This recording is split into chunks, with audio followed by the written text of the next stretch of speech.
This is the scene of one of the deadliest railroad disasters that India has seen in its modern history. On Friday night, at least 3 trains, 2 passenger trains and a cargo train, they derailed and collided here after dark. So what you see along the side of the tracks here is at least 20 railroad cars like this one, which was reserved for passengers with disabilities, and you can still see the luggage, the belongings of the many people who were on board when this terrible accident took place. The loss of life is simply staggering. At least 275 people killed, more than 1,000 people wounded, and the authorities say at least 100 of those survivors are in need of critical care. The disaster zone runs as far as the eye can see here, with railroad cars scattered on the side of the road, and hundreds of workers here in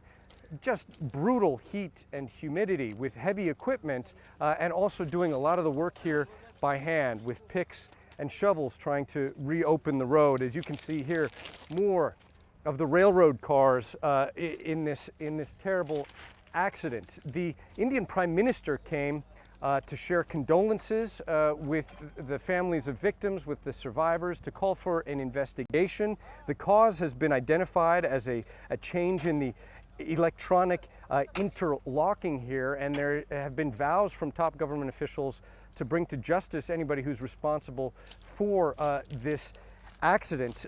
But it highlights both the importance of the railroads for India. More than 13 million people a day move around on trains in India, but also a tragic history of accidents, with more than 16,000 people killed, according to government statistics, in 2021 alone in railroad accidents. The authorities insist that this stretch of railroad will be reopened and operational again by Wednesday morning.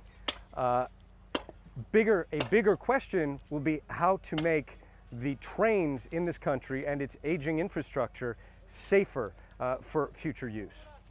Ivan Watson, CNN, in Odisha State in eastern India.